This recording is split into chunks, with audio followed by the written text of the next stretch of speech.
If you could make up a word that doesn't currently exist to describe Aaron Donald and what he does on a field, what would you have that word be? I don't know. Well, I don't know what's a word that doesn't exist. It's more of an expression. I have no idea. It's unbelievable, though. But how about that? That's an answer for you, huh?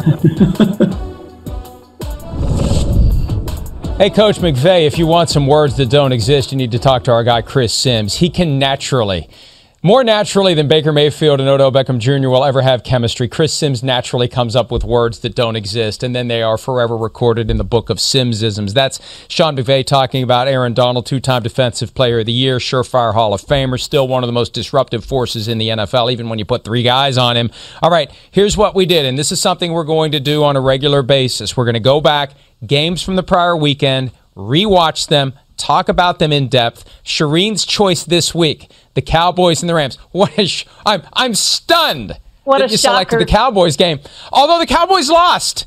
The Cowboys lost. If I'd have had my pick, I wouldn't have gone and stared at the wound of the Vikings getting their butts kicked by the Packers. So we go Cowboys, Rams, and we got some structure to this. And let's start with this. Who was the best player on the field based upon what you saw the second time? Well, I wish I could see that word, or rephrase that word that Sean McVay just used. But anytime Aaron Donald's on the field, I think he's the best player on the field, almost always. I mean, 9 quarterbacks, he's the best player on the field every single time. You got to double him. You got to triple him. He was everywhere, just as he always is. 4 tackles, a sack, very disruptive. He's a man among boys, and he continues to be. And I think when we start to talk about Defensive Player of the Year from start to finish, we talk about Aaron Donald. But Jalen Ramsey, for me, was a close second. I thought he played fantastic, especially in man coverage. They did play quite a bit of zone. I didn't really notice that when I initially watched the game, but rewatching the game this morning, it looked like they played quite a bit of zone against the Cowboys. And maybe when you have 3 receivers, and then they had a tight end for a while with Blake Jarwin in there, you do that, and Zeke Elliott. But when he was in man coverage, especially at the end of the game, he was fantastic. So it was a close second for Jalen Ramsey, but Aaron Donald, I mean, he's the best player anytime he's on the field. And I'd go with that same assessment. And the thing that separates Jalen Ramsey on Sunday night was the fact that he sold the OPI that wiped the big gain off the board that would have potentially forced overtime or ultimately resulted in the Cowboys winning the game in regulation, with that body language as he's getting that shove, and it's not a full-blown flop. It's just enough of a lean back to draw the flag, and it worked. And that was a genius move by Jalen Ramsey. Also got to give some love to Aldon Smith, first game in 5 years. Yep. And he needs to lose some weight. I mean, frankly, I do too. But, he looks a little thicker than what we're used to. He's not as lean as he was. He's not as long as he was. And even in that blue jersey that should be more slimming than the white jersey, both he and Everson Griffin looked a little over their ideal weights to me, which tells me this. As these guys get in better shape, that pass rush is going to get better. And I saw DeMarcus Lawrence getting doubled from time to time. That opens up opportunities for Aldon Smith and for Everson Griffin. And I think that as we see, especially Smith, get into game shape, Charean, he's going to be even more destructive and disruptive than he was his first game back in nearly 5 years. 10 tackles and a sack, Mike. That's the first time since 2012 a Cowboys player has accomplished that, and that was Anthony Spencer. So it's been a long time.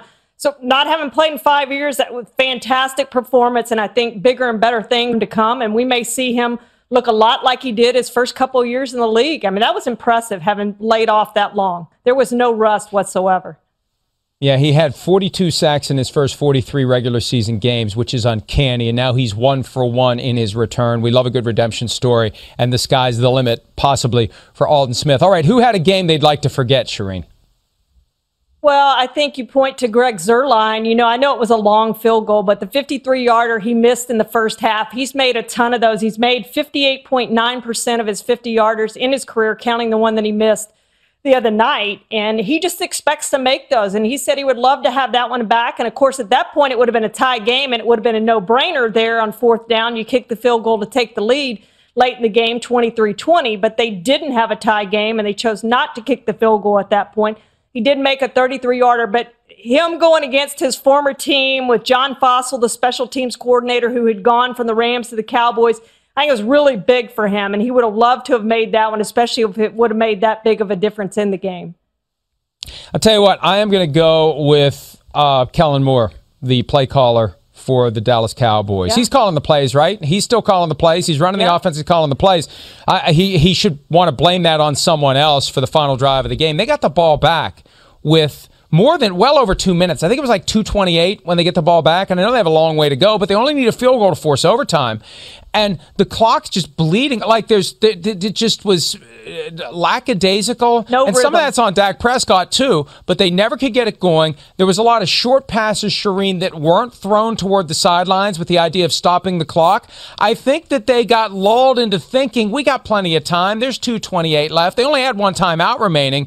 But like all of a sudden, they're down to 40 seconds. And that's when they uncorked the long throw to Michael Gallup, almost as kind of quasi-desperation, because they had allowed so much of that time they had to trickle away, and they only moved the ball like 20 yards. So I really think if you're Kellen Moore, you got to go back and you got to assess what's your plan. Because at the end of the first half, they moved the ball effectively and efficiently and got a touchdown to take the lead 14-13. Where was that with the game on the line when all you need is a field goal? I was stunned when you watch that again. You know, it's almost like when you have that nightmare and you're trying to run away from someone and it feels like you're running in mud, you're running in slow motion, you can't get away. I just felt like that's what their entire offense was doing on that last drive.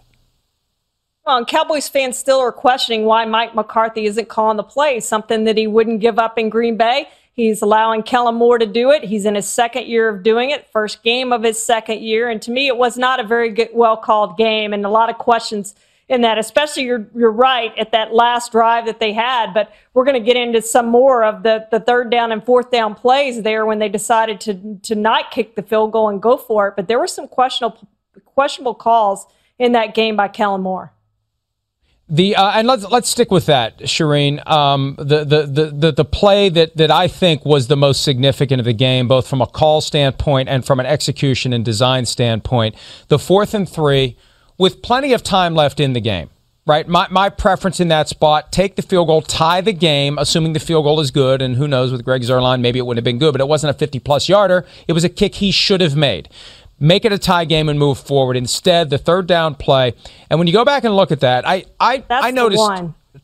And I noticed two things. The first of all, the play, as Chris Collinsworth pointed out in real time, the safety weaving around traffic and making the stop short of the sticks was impressive.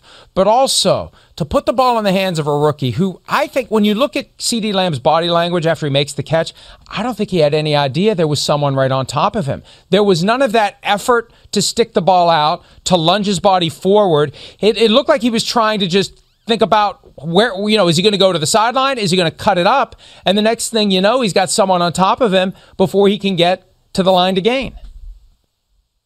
I am certain that they talked about this and they had decided they're going to go for it. They faced a 3rd and 6. But to me, that was an egregious play call there to run the ball with Ezekiel Elliott. And I know they thought they were going to catch the Rams flat-footed on that by going to the run. But, I mean, this is a game where Ezekiel Elliott averaged 4.4 yards a carry. Again, didn't have any runs over 20 yards, which we know he only had 4 last year.